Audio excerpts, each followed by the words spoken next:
I've recently got quite into ultra wide angle photography again after years of moving away from it. I used to be obsessed with a fisheye. I would just never leave home without one. I think wide angle photography is one of these things where you can get very cool, unique results, but it's also quite easy to get wrong as well. So I thought I would do a handy dandy guide on wide angle photography and explore some different kit options that you could use to get these results. Insta360 have kindly sponsored this video, and their only suggestion was pick a genre of photography that I like and compare what the Ace Pro 2 can do to a mirrorless camera, and then talk about the pros and cons, which is what I wanted to do anyway, so yay.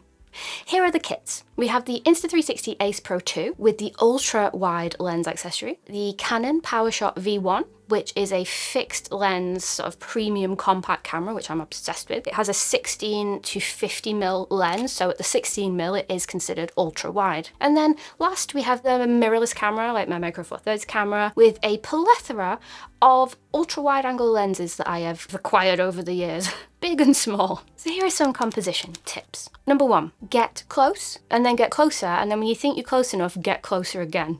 One thing I see quite a lot with beginner photography is with wide angle photography, sometimes landscapes, but it can work in any genre, is all of the stuff is like on the horizon and teeny tiny small. And I think the joy of ultra wide photography is getting close and getting unique perspectives.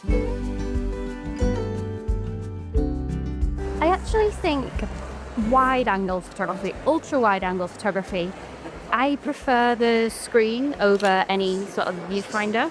I think because the perspective changes so dramatically with each movement, it's just a little bit easier to see how the final image will be. And the difference between ultra wide on the Ace Pro 2 and really blooming wide on the Canon is quite dramatic. I think you can get some great results with both, but the Ace Pro 2 ultra wide adaptable lens, it's just otherworldly. It's so creative and fun to use. And on the Canon, I love that the lens is versatile because there are so many more traditional shots that I've wanted to get in this space, which I couldn't do on the Ace Pro 2 because it was too wide. So both cameras really good for this sort of situation.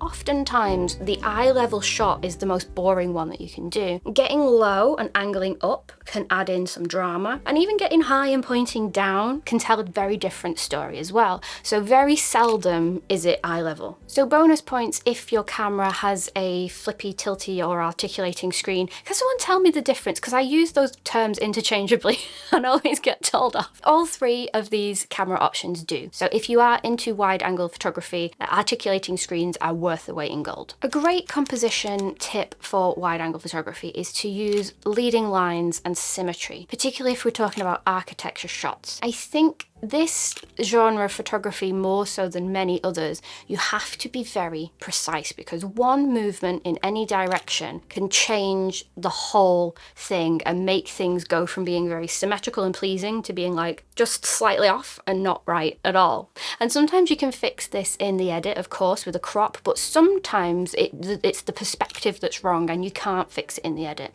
So a good tip is to really take your time and line everything up properly and check the edges of your frame as well, because you get in way more than you expect with this kind of photography. And two, I tend to take a couple of safety shots, so I make sure I think that's lined up, but you know, if I can go forwards a bit, backwards a bit, you know, just a couple of safety shots, because you never know which one is going to look better on a big screen when you get back home. One time recently in Frankfurt, I was out with the Ace Pro 2 and we went into this gorgeous church, and it was a church where people were actually praying, so I didn't want to be a nuisance, but the ceiling was gorgeous and I wanted to get sort of a typical shot of all the architecture above, and the only way to realistically have done that with any other camera would be to get on the blooming floor, cause a scene in a church and get the angle right.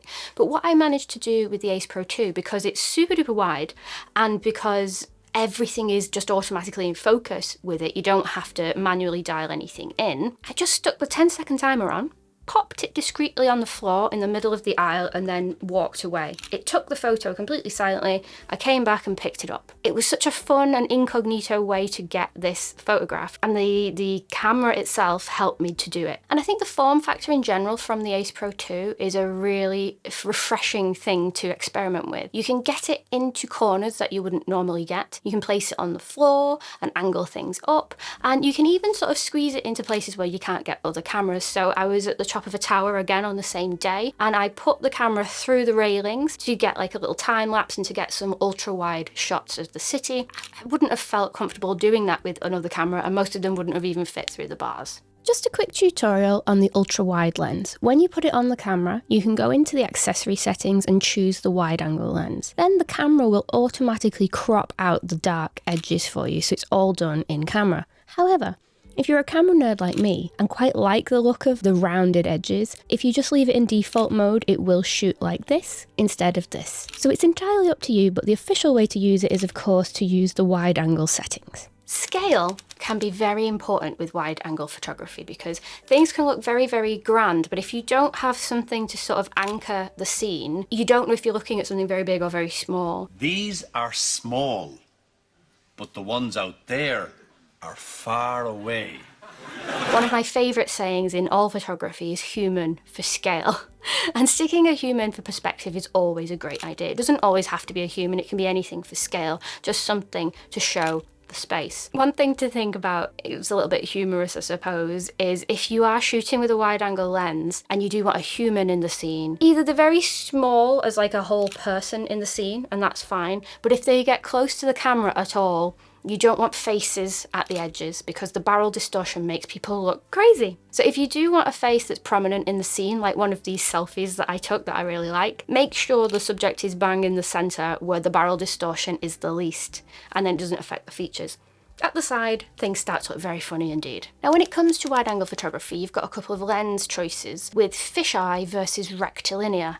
So fisheye gives you exaggerated distortion and rectilinear tries to keep the lines in the scene as straight as possible. This tends to happen with varying degrees of success because with wide angle photography you do have a lot of barrel distortion to contend with, but generally speaking it's straight versus fisheye. The great thing about the Ace Pro 2 is you can choose between the two just on screen. You can change it with one tap. With a mirrorless camera like my Micro Four Thirds camera, you would need to buy a completely different lens to get those different characteristics. One thing that's great about the Ace Pro 2 is because it's wide angle anyway, it's very easy to get the wide angle accessory and it's a very cheap way to do so. With Micro Four Thirds, APS-C in particular, because you've got a cropped sensor, when you have a wide angle lens on these systems, you're fighting against a crop. And that can often mean that the wide angle lenses are bigger, more expensive, and also trickier to like engineer. On Micro Four Thirds in particular, there's a ton of very big, hefty wide angle lenses.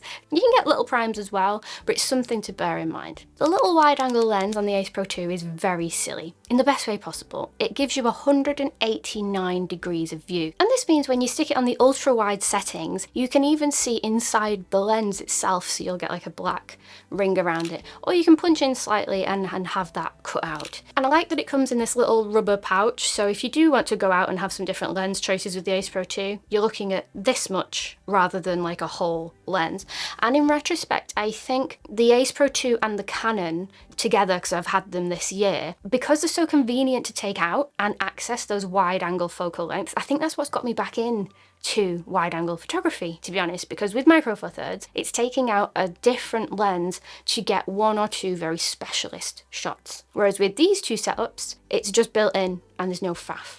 And I like that. Going back to my church story where I lobbed the camera on the floor, the reason I could do that is because everything is automatically in focus with the Ace Pro 2. With some of the prime lenses on Micro Four Thirds, you do have manual focus only. It's one more thing to think about and compose and get right, whereas with the Ace Pro 2, it's done for you. One thing the Canon V1 does very well is the focal length goes from 16mm to 50 in full frame terms, so it's a very versatile and usable focal length. You've got your ultra wide sorted, but then all the way up to 50mm, you've got really more standard focal lengths to play with, and that's a great setup. The Ace Pro 2 does almost that, but not quite as well. There is a 2x punch in, so you've got your ultra wide settings, and then you've got a more traditional punched in look, which is still relatively wide, but not stupidly wide. So it does give you a little bit more wiggle room with your compositions. And I've said in many other videos about the Ace Pro 2, like what I would love to see is one of these lens attachments that gives you like 35mm or 40mm equivalent focal length. That would just be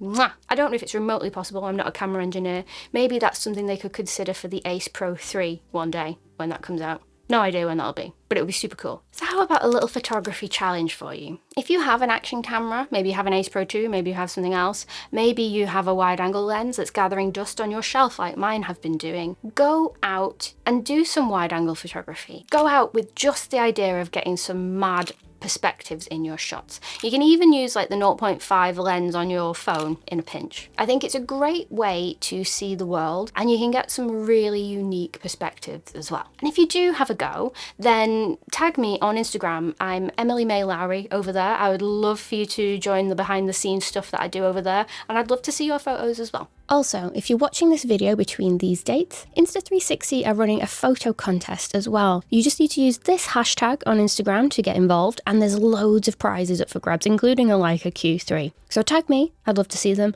but also tag Insta360 as well. That's open to any camera of any brand. You just need to get creative and show off your best photos. If you'd like to take a look at some of the Ace Pro 2 bundles, I have links for everything in the description. And if you're watching this around the holiday season, there are offers on galore, which is wonderful. And if you'd like to see more about it, check out my other Ace Pro 2 videos next.